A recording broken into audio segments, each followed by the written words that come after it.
The Army Corps of Engineers has a unique role. It oversees military construction and develops new technology. It also undertakes civil works like protecting and restoring the nation's waterways. Lieutenant General Scott Spellmon is the commanding general. General, welcome to the program. Amy, thanks for having us on the program today. So the Army Corps of Engineers has a massive portfolio. Give us an idea of about how many projects you've got at any given time. Amy, it's thousands of projects, certainly across the country, but also we're working on projects large and small in 110 different countries around the globe today. Over the past several decades, our annual program had been between $20 to $22 billion. Today, that program's above $90 billion and growing. A fascinating time to be an engineer and to be in the Army Corps of Engineers. Well, a big part of your work is managing the nation's waterways. Give us an idea of what that means. Yeah, so this mission came to us, really was the foresight of President Jefferson back in 1802 when he established the United States Military Academy at West Point. President Jefferson knew that we were going to need a cadre of engineers to help our growing nation.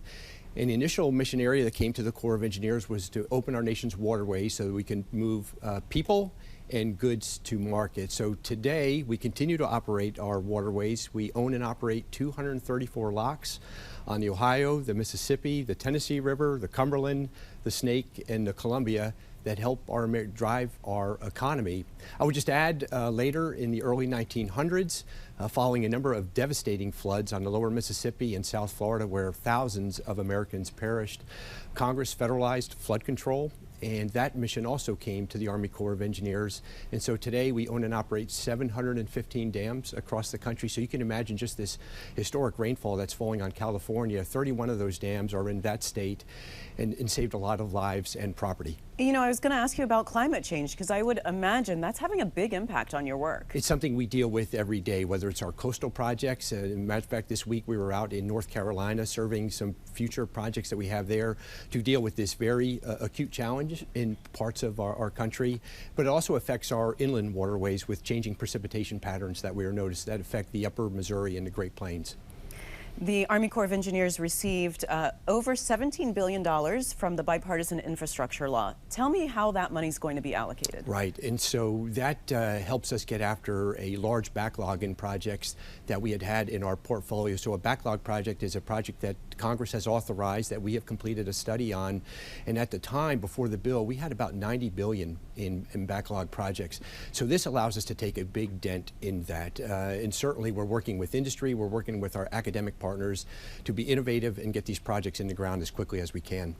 So give me an idea of some of those projects that you would be using this bipartisan infrastructure law so for. a number of port deepenings. I visited the port of Wilmington, North Carolina this week, where we want to take, the state would like to take that from a depth of 44 feet down to 47 feet, and that would allow these larger post-Panamax vessels to come in. So there's a number of port deepening projects across the country that we will address with this funding. I own 577 federal navigation channels that we're responsible for. And again, it's those navigation channels that help drive our economy. There's a lot of flood protection work, so think of levees and improvements to our dam systems that I mentioned earlier that make it more safe for the American public for the work that they do and the recreation that they do out on our nation's waters. You've also worked in the Florida Everglades, and you do ecosystem restorations. What is that, and why are you involved in that? Right, so this was a mission that came to the Army Corps of Engineers in the early 1970s. So you can think of the environmental legislation that was passed in that part of our country's history. Think of the Clean Water Act or the Endangered Species Act, the National Environmental Policy Act. Because of our experience on the nation's waterways, whether it been for navigation or flood control, Congress authorized us to undertake aquatic ecosystem restoration. So today we're working, you mentioned a huge program down in restoring the Florida Everglades. We're also working on salmon recovery in the Pacific Northwest and a lot of habitat and environmental work on every waterway in between. You're involved in cleaning contaminated and toxic sites. Are those only on federal property? No, absolutely not. And so in the news of late, we have a program called the Formerly Utilized Sites Remedial Action Program. So these are all of the sites that the nation used in the 1950s to develop atomic weapons. And those waste products were still in the environment. This mission came to the Army Corps of Engineers in 1997, and we are working 21 of those sites across the country in cleaning up some of that waste. A huge mission and growing mission for us as well. All right, well, General, stand by. We're going to take a quick break and then come back. Great, thank you. When we come back, we continue our conversation with Lieutenant General Scott Spellmon. He's Commanding General of the Army Corps of Engineers. We'll be right back.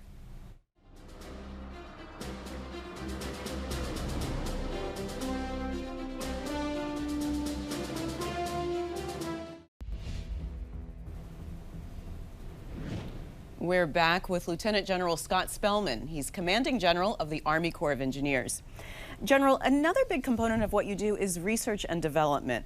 What's the Army Corps of Engineers' role in that? Yeah, Mimi, so we say our vision in the Army Corps of Engineers is engineering solutions for our nation's toughest challenges. And I tell people for some of these challenges, we don't always have good construction solutions for. So I will give you two examples. I mentioned our work on environmental restoration out in the Pacific Northwest. We have been in litigation since the early 1990s on salmon. We don't know yet how to get a juvenile salmon that's about 3 inches long off of a high head dam that we built back in the 1940s and 50s since the passage of environmental laws. So we have a huge research and development program. What's the best way to construct a chute, a ladder, something that will help us? So it's something we're working very hard on. The nation's experiencing drought. We talked about California earlier. For many, many years, we made hydraulic decisions behind our 715 dams when to release water after the rainfall had hit the ground, and sometimes that's too late. So we have a program now that's being driven by our research and development called Forecast Informed Reservoir Operations. So we just had a atmospheric river hit California, and in our projects, several of our projects in California, we can actually make decisions on water management to hold on to water or to release more water well before that storm ever hits the ground. And you can imagine in a time of drought, every drop of water counts, and that's what this research and development program, massive research and development, we're working to grow it. That's what we're trying to do. You know, construction projects, though, are notorious for being behind schedule and over budget. I wonder if there's anything that you're doing to look at that. We are. Some of the challenges that we're having of late deal with supply chain. And so recently at Tinker Air Force Base, I was behind 4 months on 4 hangars that were going to house the new KC-46A tanker. And we needed a 5-inch self-tapping screw with a 3-inch washer that you can buy at Home Depot. But I needed thousands of them, and they were stuck in the supply chain. And it took us 4 months to get those in sufficient quantities. Those roofs are now on those hangars, but just unexpected things. Getting Portland cement to 2 schools that we're building in Fort Campbell, Kentucky has been a challenge of late, and that has put us behind schedule. So we've revised our reporting scheme in the Army Corps of Engineers, where now commanders are reporting up on all of these issues, so we can work with all of our partners and with industry to get after them. You know, the Corps of Engineers is obviously part of the Army, but also it serves other military branches. How is that interaction with the other services? So we do major construction, certainly for the Air Force, at time for the U.S. Navy, but it's beyond Department of Defense. So today we do major construction for the Veterans Administration, for Space and Missile Defense Agency, and many other federal partners that would like our assistance. As I mentioned earlier, working in nearly every state across the country and in about 110 countries across the globe for all of our federal partners. I wanted to ask you about those 110 countries. What are you doing overseas, and how does that help Americans? So these are projects large and small. So on the small side, it could be a small well in South Africa, where we're working with the State Department with a partner there. And on the other extreme, it could be work that we're doing today in Poland, 113 projects that the Polish government is paying for that is helping NATO in its expansion, and to also help our soldiers as we work the current conflict to support in Ukraine. And we're learning things from current events on not necessarily the types of projects, but where those projects go. So it's a dynamic time and a great opportunity, a great time to be in the Army Corps of Engineers. And you're also working with FEMA when there's an emergency. How does that work? Right, so we are FEMA's engineers during periods of national disaster. So under the National Response Framework, the Army Corps of Engineers is responsible for what they call Emergency Support Function Number 3, Public Works and Engineering.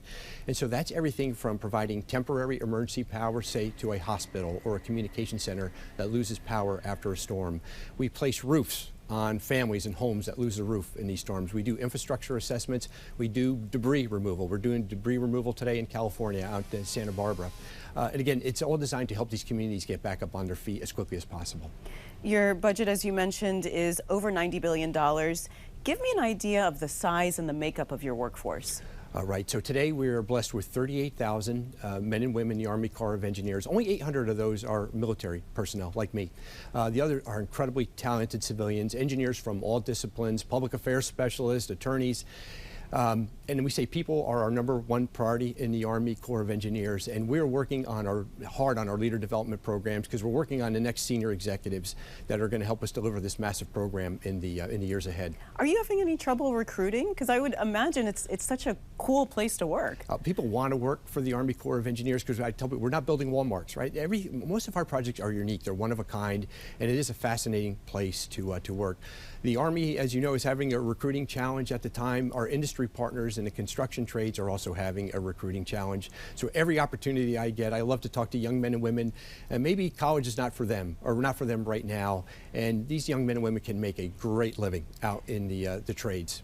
I can't let you go until you tell me about the CAT calendar. The Portland district recently published a calendar. What's that about? Yeah, we're always after some innovation, and they certainly found some in our public affairs space. We had a challenge out in the Pacific Northwest, keeping people off of levees during flood season, keeping people off of jetties that go well out into the Pacific Ocean, and people falling off these jetties and getting hurt. We tried a number of different ways to communicate with the public. Someone had the idea, let's put a big cat on our safety messages. And public started paying attention to this more and more, and they made a calendar out of it. So I told the team, whatever keeps people safe, use it. All right. Well, General, thanks so much for joining us today. Thank you. Great to be here. Thanks for watching. If you enjoyed the video, give it a thumbs up and subscribe to our channel so you don't miss out on any future Government Matters interviews.